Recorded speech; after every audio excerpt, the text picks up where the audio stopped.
record, so that just means we have to be mindful of the noise. Right? Okay, here we go. Great. So you'll look at me, you won't look at the camera, and it's not live, so if you Where's need, the camera? Oh, here's the just- camera. yeah. And if you need to start over or anything, just stop and let me know and we can start over. So if you could start by spelling your first and last name for reference. Okay, my first name is Joyce Threatt, and that's spelled Joyce. Last maiden name Taylor, Taylor. Last name is spelled Threatt. So can you tell me a little bit about, you just mentioned your maiden name, about just your family's history and connection to Chicago's blues legacy? Well, my mom, as you all know, but for those that don't, my mom is the late blues legend Koko Taylor, and I was born to Koko Taylor and Robert Taylor, my father, which was affectionately known as Pops to everyone.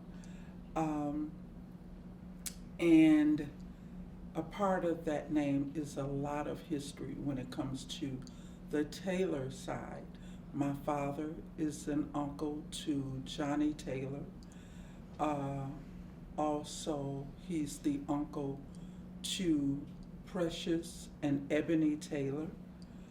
And it's a lot of the Taylors. Recently, just finding out that there are other musical artists that are his little cousins, and we didn't know until recently. So I don't want to say their name because I'm not certain if they know yet, but I know a phenomenal drummer, Stick Taylor.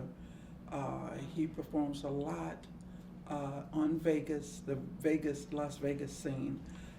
He's my little cousin, his father, Charles Taylor. And it's just a ton of the Taylors. My mother's side of the family are mostly gospel singers, including my mother.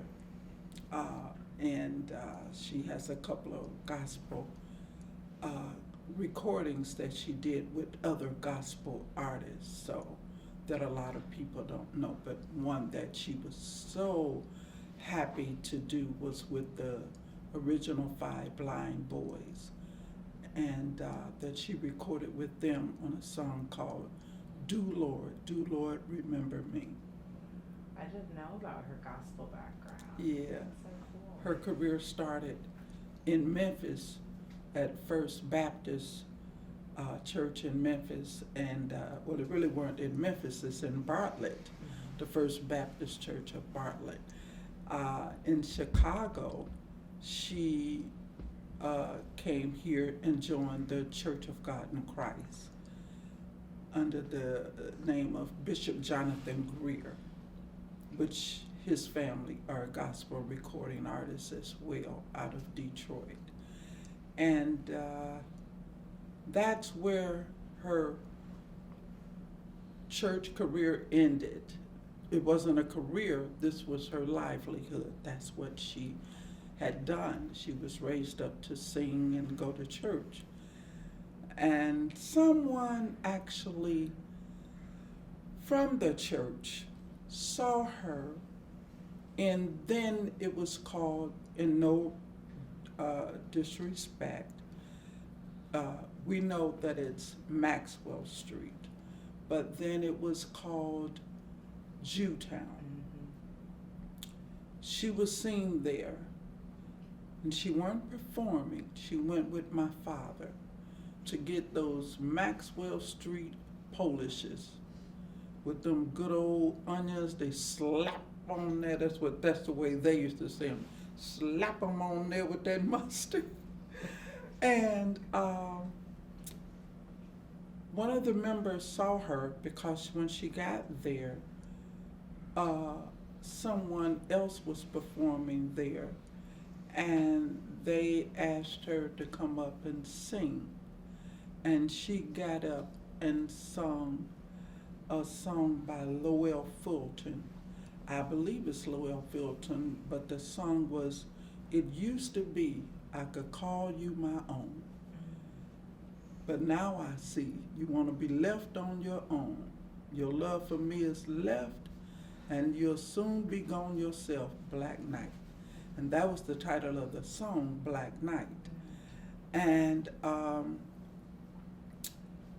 they went to the bishop and told him, "Sister Taylor, I saw her singing the blues." And that's the way they spoke then. So just so you know, I know it's her. But they told him that she was down there singing them blues. And she was sat down. That's what they do in church. They would sit you down. And they told her she could not sing in the choir. She couldn't do any activities. So she had to be sat down for 6 weeks. That angered my father, which was not in the church. Oh, no, he was not in the church. But your mother wasn't.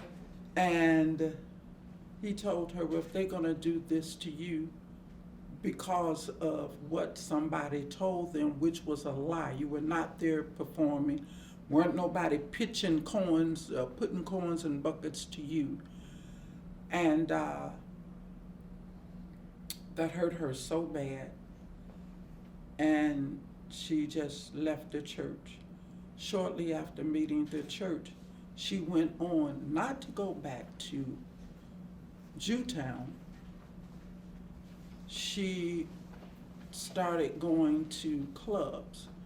Club Delisi, I think was the name of the club, and Savoy and some other clubs in the city with my father. And there were other artists there, and those musicians were the late, great Muddy Waters and Howlin' Wolf. A very close friend of my father's was James Cotton.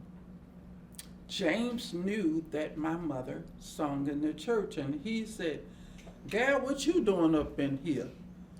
This old devil got you up in here." And she said, "Well, I don't know. I like blues. I grew up on blues. But I grew up in the church too." And so he said, "Well, you want to come up and do a number?" Howlin' Wolf did. And my mother said, "Sure." She got up and she sung Black Night. The people responded so well. She asked the band, did they know Big Mama's Thornton song? It was something about the ball of chain. It's ball of chain, ball and chain, one of them, but it was by Big Mama Thornton. And the band knew it. And at that time, my mother didn't know her keys, like the A, the B, the C. But anyway, they knew what to play. And she sung that. The next week, Muddy asked her to come to his show. She went. The next weekend, Wolf asked her to come back to his gig. And then they started calling her, instead of Sister Cora, they started calling her baby sister. And they asked her, "Why don't you come back? You can come back anytime and sing with us." So my mother began to really, really like it. As a result of going there, Willie Dixon came in. Now, mind you, she didn't know Willie Dixon, had never heard of Willie Dixon at all, period. And he came in. My father was sitting at a table. My mother was sitting there, but she was on stage. When she got through singing Big Mama Thornton song, And she was singing another song. I believe my mother said it was called A Little Mixed Up, not knowing that this was a Willie Dixon song because he was not the singer. And when she came down, she sat down with my father. Willie Dixon, she said, came up to the table and said, "How you doing?" Well, people that know my father was a man of not big stature, but they knew him as a big man too. You wasn't gonna, he weren't to be played with, right. as they say. He weren't to be reckoned with. To talk, especially you just gonna come at the table and disrespect him and talk to his wife. And he said, no. And how you doing? And shook his hand and he said, "My name is Willie Dixon, and I am the A&R man for Chess Records." And then I think it was called Checker Records or something. But anyway, he told him, he said, "I love her voice." And so then he felt welcome that he could talk to my mother. And he said, "So how long have you been singing?" And my mother said, "Well, I've been singing in church, but my friends been welcoming me to come up on stage with them." And as a result of that, super long story, I'm gonna make it short now, that was the beginning of my mother's time, life, friendship, everything. Her career was started with Willie Dixon. And he invited her to come to his studio at that time, which was in his home. It was like a rehearsal studio. And over on 52nd and Calumet. And my father went with her over there. And she did like an audition. And from that point on, they start making music. And that's where history started for my mother. That's where the life of her learning to write music, Dixon encouraged her to, and that was the beginning of her over $1 million seller, Wang Dang Doodle, was made. That's such a great story to hear, how she got started in the church and Yeah. just kind Yeah. of really fell into Mhm. it.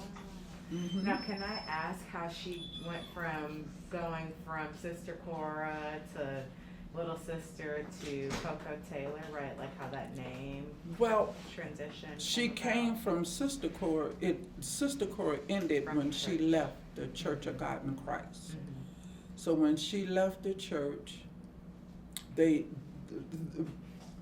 even now, the word is called backslider. Oh, yeah. She backslid Mhm. by singing blues. Mhm. So then that's when she starts singing the blues. So that was the start of it. Mhm. And I guess I was wondering if there was maybe a specific moment or instance when she decided her stage name was going to be Koko that Taylor. started by my father. Oh, My mother, would eat anything chocolate. She drank hot chocolate. She drank chocolate milk. She loved chocolate cake, and the more chocolate icing was on it, that was even better. She didn't care if it was homemade or out the store. She loved her coffee black with a ton of sugar. And then years later, she started putting cream in it. And my daddy used to call her hot chocolate. And then he started calling her Koko. But it was the Koko for the hot chocolate. Mhm. And then people start picking that up. The sister came from, actually, James Cotton and Muddy Waters. They start calling her baby sister. And that's what Buddy Guy, all of them looked at her like they treated her like a sister. Um, they respected her, they protected her. Those guys were her friends all the way to their end and her end. She knew she had a friend in them. So thinking about just how she was able to work with all of these prominent blues musicians, men, Mhm. right? What influence do you think that she has had on Chicago's blues community and the blues community as a whole, specifically as a black Well, woman? it's kind of, I want to say, she didn't invent the wheel. She just kind of got on it. You know what I'm saying? She didn't reinvent anything, because it's like a dress. The pattern had already been laid by her great peers before her. Big Mama Thornton, which was her friend, she did have the honor to perform with her.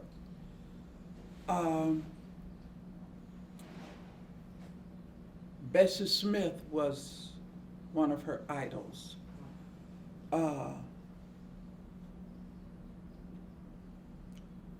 Memphis Minnie was one of her favorites. And I remember a song she used to sing, and she'd tell me, "Go on in there now," cause she was singing something about black drawers or something about the meet me with your black drawers on or something. I don't know. But anyway, back then, those ladies were storytellers. They sung about their feelings. Some sung about their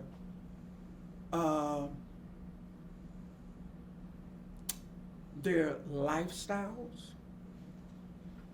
Some sung about just, I'm gonna leave it at what they were feeling, because they really talked down, and they sung down and dirty, and some of them were just talking it. Like vulgar. Yeah. What they want you to do and tell you how to do it. Oh, gosh. And I know now that's what the songs are, because I've heard them. But when I was growing up, my mother wouldn't allow me. Oh, wow. When I grew up children, my mother, in the midst of everything she did, I had to grow up in the church. Secondly, I was raised that a child had to stay in a child's place. So I weren't allowed to sit up in the midst of adults or hear nor indulge in adult conversations. Even in the making of Wang Dang Doodle for her, she refused to sing it, because it was a lot about like the Dirty Dozen. And my mother said, "I just can't sing that song." And Dixon said, "You just don't understand." And she said, "Well, some of them words you got to change, because I just can't sing that." And he told her, "Just watch my smoke." That was his favorite word, "watch my smoke."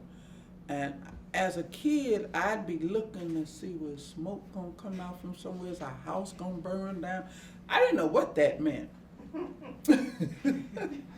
And so, anyway, my mother finally, between he and my dad, influenced her and encouraged her to go ahead and sing the song and record it. So how do you think, just kind of based on describing like other women in blues who were a little vulgar, and it sounds like your mom was open to it, but she didn't want to be too vulgar. How do you think just her style? But she liked to hear it, but that was not her. You understand what I'm saying? Mm-hmm. And I believe, being raised in church, that just kind of gave her that personality How would that you, sorry. she didn't want to. That's not the way she wanted to be seen nor heard. So, How would you describe kind of like her style as a blues artist, right, in comparison to other women? well, one thing, my mother was true to who she was. She didn't want to sound like or be like. She wanted to be herself. And my mother's entire career stayed to what she started as, and that was a traditional blues singer. And today there's all kind of types of blues. I done heard every name look like it went from this type of excuse me, it went from this type of blues to the rock blues to the hip hop blues to the southern soul blues to the it's so many blues. But Koko Taylor was an original traditional blues singer from her heart. The blues is what she loved. The blues is what she lived, but not how she lived. And that's what she was, a blues singer. And I think all of these beautiful, fine ladies all kind of tapped in on her blues, and they respected her. And I'm grateful for the people yet today, after 11 years of her being gone, that they're yet honoring her, they're yet giving tributes to her. The singers tell me that she is the one that, opened doors for them. I'm honored to know that my mother was a trailblazer, but again, there were trailblazers before her, but she's her generation, she was the one that opened doors for all of these great women that I see over this wall. And kudos to Lynn Orman Weiss to recognize and tap in on that. What would, sorry, Mm-hmm. I was gonna ask what you think she would say to this I can't generation. hardly hear Oh, you I'm for sorry. some reason. I was gonna ask what you think she would say to this younger generation, right, of women in blues that are Mhm. coming up under her and saw Mhm. her as a figure to look up to. One thing today I know she would ask, or tell them, Mhm. I used to hear her when she would go down to Columbia College to speak to the children. She would tell them, educate yourself. In any and everything that you want to do, and especially in this industry, to educate yourself. Learn all you can about the business, because it can be a cruel business, a mean business, and a dishonest business. So to educate yourself, learn as much as you can. And then she would tell her life history of when she started. When my mother came here, she only had a second grade education. So, and others like her before her, a lot of them couldn't even sign a contract. They were putting X's for their names. My mother wasn't a slave, but she was slave driven. She lived on the cotton fields and on plantations and picking cotton, and she's certain that's what her father did, which was my grandfather. My great grandfather was a slave, and so therefore, she would tell them, read. If nothing else, read your contract. Don't be afraid to say no. She used to really stress that. Don't be afraid to say no. It's okay to say, no, I can't sign this. Let my lawyer even if you can't afford a lawyer. They got the what is that? The law of the arts now that you can go get a lawyer. But now, if you can't even afford a lawyer, don't let them know you can't. You go somewhere and take your time and read their contract. You know what I'm saying? And because you can sign your life away and don't even know it. So that's what she used to tell them.